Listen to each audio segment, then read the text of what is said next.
Aujourd'hui, on va parler de Luigi's Mansion, une série devenue iconique lancée par Nintendo en 2001 avec un premier épisode sorti pour le lancement de la GameCube. Ce premier épisode a donné deux suites, Luigi's Mansion 2 ou Luigi's Mansion Dark Moon pour l'Amérique du Nord et Luigi's Mansion 3, tous deux sortis sur 3DS et Switch. Mais de ces trois Luigi's Mansion, est-il possible d'en sacrer un comme le meilleur des trois jeux?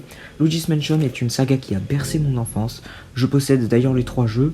Je possède la version GameCube et la version 3DS du premier, la version 3DS du second, et donc la version Switch du troisième. Je vais aujourd'hui leur rendre hommage et tenter d'en sacrer un comme le meilleur Luigi's Mansion. Je vais donc lister les défauts et les avantages de chaque Luigi's Mansion. Et cette vidéo sera divisée en trois parties, la première sur Luigi's Mansion, la seconde sur Luigi's Mansion 2 et la troisième sur Luigi's Mansion 3. On va donc se lancer dans cette analyse rétrospective des trois Luigi's Mansion qui sont tous les trois des excellents jeux. Je le dis, je vais me baser sur mon ressenti personnel et le ressenti de beaucoup de gens. Écoutez, on va commencer. Allez, on se lance.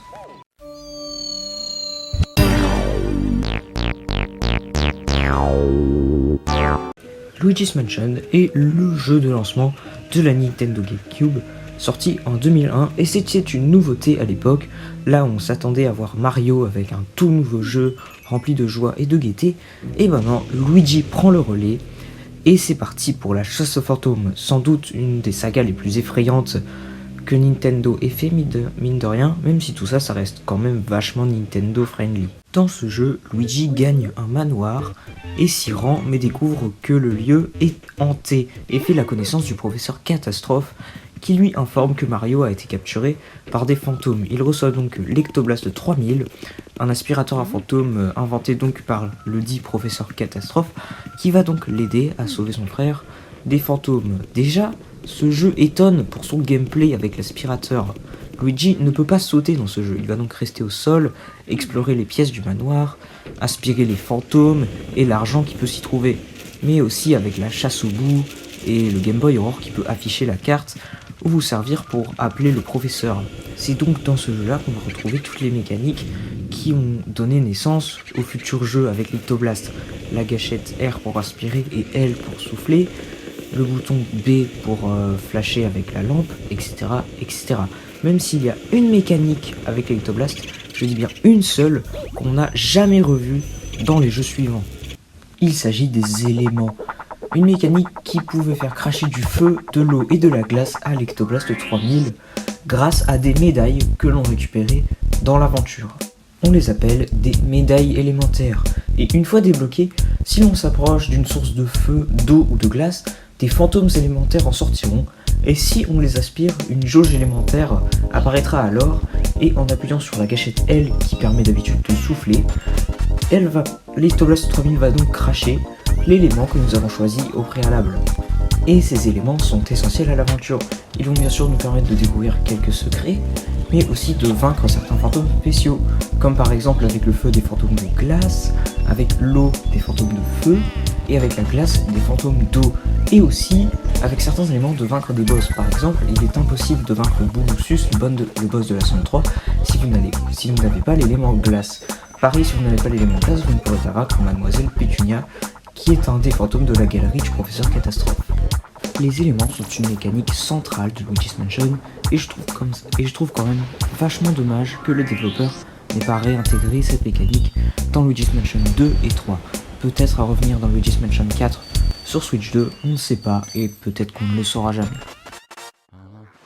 Luigi's Mansion a apporté son lot de nouveautés à la série Mario en général, notamment au niveau des personnages. On peut noter le professeur Catastrophe, qui est devenu identifiable et reconnaissable dans la série Mario, et qui était d'ailleurs prévu comme pilote pour Mario Kart DS, mais qui fut finalement remplacé par Rob. Et l'autre personnage qui est devenu iconique grâce à Luigi's Mansion, c'est bien évidemment le roi Boo, devenu grâce à ce jeu l'ennemi juré de Luigi. Alors actuellement je n'ai aucune idée de pourquoi il a emprisonné Mario dans un tableau, c'est peut-être une vieille histoire entre lui et Mario, il a voulu se venger, etc. Et cela expliquerait en partie pourquoi il a ressuscité Bowser pour le combat final. Mais si vous voulez, je ferai une vidéo sur les théories sur Luigi's Mansion. Enfin bref, là n'est pas le sujet. Le roi Boo, c'est plus qu'un Boo classique. Déjà, il a une apparence bien différente, avec ses ombres noires sous ses yeux. Comme pour Boo Lucius, il a une langue bleue et une couronne affûtée d'un gros diamant au-dessus. Et c'est ce diamant qui lui donne tous ses pouvoirs, qui permet notamment d'enfermer les gens dans des tableaux, etc., etc. Et comme pour Bowser dans les jeux Mario, le roi Boo est devenu le boss final de chaque jeu Luigi's Mansion, mais aussi l'antagoniste principal de la série. Et c'est devenu un personnage assez populaire de Nintendo, au final au même stade que Waluigi ou Bowser. Il s'est quand même fait une place dans nos cœurs de fans de Nintendo, ouais, peut-être un peu trop. Au niveau des ventes, Luigi's Mansion est un petit succès, avec plus de 3 600 000 exemplaires vendus. Je vous rappelle quand même que la GameCube n'a pas été un franc succès, seulement 22 millions d'exemplaires vendus, alors que 50 millions étaient prévus. Enfin bref, Luigi's Mansion est le 5e jeu le plus vendu de la GameCube, et c'est un des premiers jeux à ressortir sous le label Choix des joueurs. Le jeu obtient beaucoup de critiques positives, notamment son gameplay original, son ambiance, le fait que ce soit Luigi le protagoniste, mais aussi des critiques négatives, comme notamment le fait que le jeu soit trop court. On n'explore qu'un seul manoir dans Luigi's Mansion, avec 4 zones, et franchement, si on fait pas n'importe quoi, on peut finir le jeu extrêmement vite, et ce n'est pas ce qui va se reproduire dans les épisodes suivants. Luigi's Mansion est sorti en 2001, et il aura quand même fallu attendre 12 ans pour que Nintendo sorte Luigi's Mansion 2.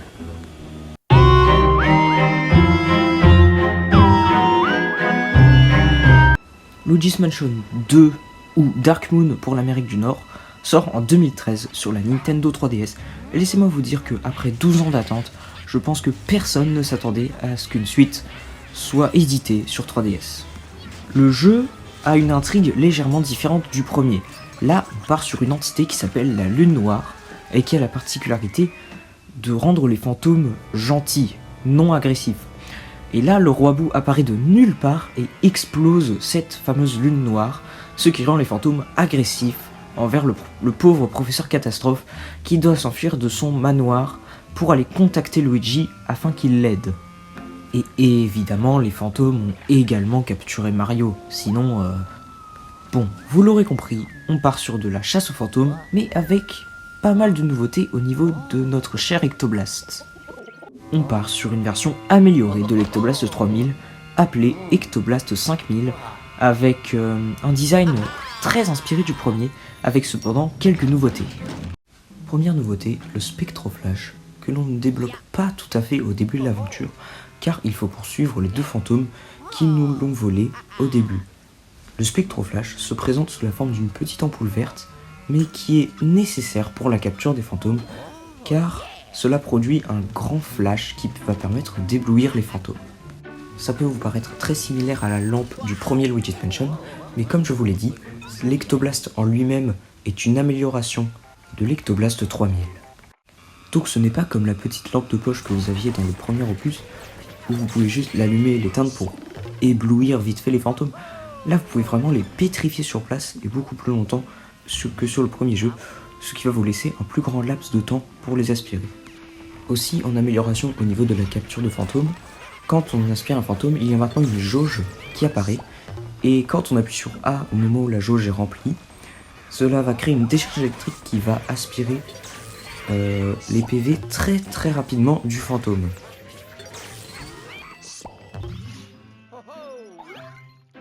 En deuxième nouveauté, nous avons le Révéloscope, qui est une autre amélioration de la lampe de poche, mais qui cette fois-ci permet de démasquer les illusions. Car dans l'aventure, nous allons affronter des nébulosphères, des petites boules émises par les bouts qui permettent de rendre certains objets invisibles à l'œil nu. Et grâce au Révéloscope, on va pouvoir rendre ces objets de nouveau visibles et découvrir quelques secrets. Et c'est aussi le Révéloscope qui va nous permettre de capturer les bouts, car dans Luigi's Mansion 2, ceux-ci se rendent invisibles, contrairement au premier Luigi's Mansion. Comme je vous le disais plus tôt dans la vidéo, Luigi's Mansion 2 a une toute nouvelle intrigue qui consiste à chercher tous les fragments de la Lune Noire, c'est-à-dire 5 au total. Donc on va explorer 5 manoirs différents. En premier, le manoir du désespoir, qui est un manoir plutôt classique, mais si on va dans la cave, il cache un terrible secret. En second, nous avons la tour des détours, qui sont 2 tours envahies par la végétation, donc on va devoir se battre contre des plantes carnivores, et bien plus. En troisième, nous avons le pendularium, un monde que je trouve très original car il s'agit d'une usine d'horloges, construite sur un ancien site archéologique, donc on va devoir se battre contre des momies pour pouvoir progresser. En quatrième, c'est la mine des mystères, on va devoir marcher dans la neige pour progresser, mais plus on descendra dans la mine, plus il y aura de cristaux et de fantômes puissants. En cinquième et dernier manoir, nous avons la maison des collections, qui est un immense édifice rempli d'objets en tout genre, tels que des armures, des sarcophages, des avions miniatures ou même des trains. Une fois les 5 fragments récupérés, nous devons aller affronter le roi Boo sur une illusion qu'il a créé, une arène spécialement pour le battre. Au niveau du gameplay, c'est à peu près pareil que sur le premier Luigi's Mansion, même si le jeu en lui-même est beaucoup plus long et moins rapide que le premier Luigi's Mansion, ce que les gens n'apprécient pas forcément. Honnêtement, je préférais la fluidité du premier Luigi's Mansion, alors que le second est beaucoup plus lent. En plus, il est construit sur un système de mission, avec un objectif en particulier à suivre à chaque fois, ce qui ne nous laisse pas trop le temps de vagabonder à notre guise dans les manoirs. Il faut toujours se presser et faire en sorte qu'on arrive au bout de la mission.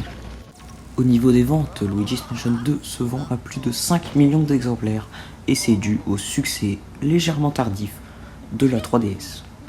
Cet opus déborde d'ambition et de contenu et c'est ce qu'on retrouvera dans le prochain opus qui est Luigi's Mansion 3 sorti sur Switch. Au niveau des personnages, il n'y a pas vraiment de nouveauté. On a toujours le professeur Catastrophe et les Toads, cette fois de couleurs différentes, mais ça change pas grand chose. Ah si, il y a quand même un personnage qui est resté dans Luigi's Mansion 3 et autre que le professeur Catastrophe, et qui va assister Luigi dans son aventure. Vous connaissez tous l'Ectochien, le charmant compagnon de Luigi, à la fois gentil et maladroit, qui est donc apparu pour la première fois dans Luigi's Mansion 2. Mais si dans Luigi's Mansion 3, il nous aide gentiment, dans Luigi's Mansion 2, c'est plus un ennemi qu'autre chose. Il va nous empêcher de progresser à plusieurs reprises dans notre quête. Bad doggy. Yeah.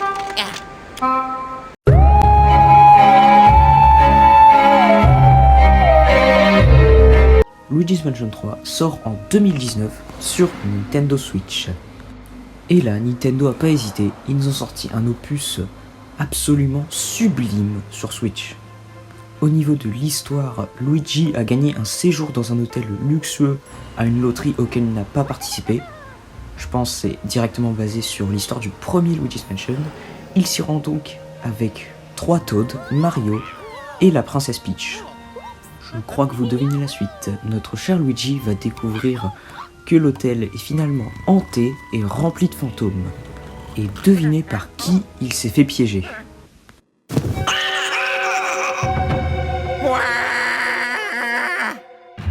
Je ne vous rappelle pas son nom, mais là ce qui change, c'est que l'antagoniste principal est révélé dès le début du jeu.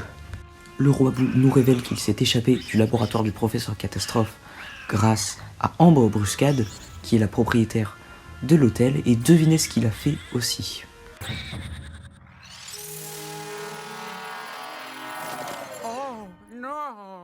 Et oui, il a toujours cette obsession de transformer les gens en tableaux. Je ne sais toujours pas pourquoi, et évidemment, il a bien sûr réservé un tableau pour ce cher Luigi. Ensuite, Luigi s'enfuit dans le sous-sol et est réveillé par l'Ectochien, qui cette fois est devenu notre allié. Ensuite, il pénètre dans le garage et va faire une étrange découverte.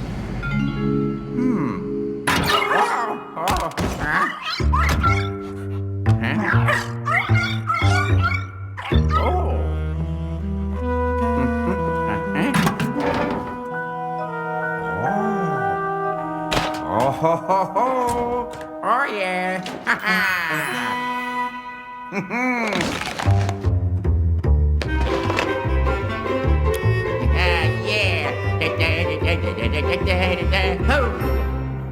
Je pense que vous savez ce que c'est, sinon le jeu ne s'appellerait pas Luigi's Mansion 3. Il s'agit de l'Ectoblast GLU, Encore un nouvel Ectoblast. Il y avait le 3000, le 5000 et maintenant c'est GLU. Je vous jure qu'à la sortie du jeu, je pensais que ça allait être le 10 000. Enfin bref, au début du jeu, cet Ectoblast possède les mêmes mécaniques que les deux autres, c'est-à-dire le flash, aspirer, souffler, etc. Mais il y a quand même une petite nouveauté, car si on appuie sur les deux boutons en même temps, il se passe un truc.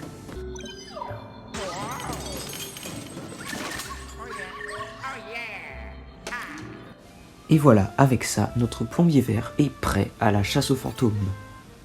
Bon, avant ça, il va falloir délivrer le professeur Catastrophe, qui a aussi été enfermé dans un tableau, avec l'aide du révéloscope, qui possède aussi la capacité de délivrer les gens enfermés dans les tableaux.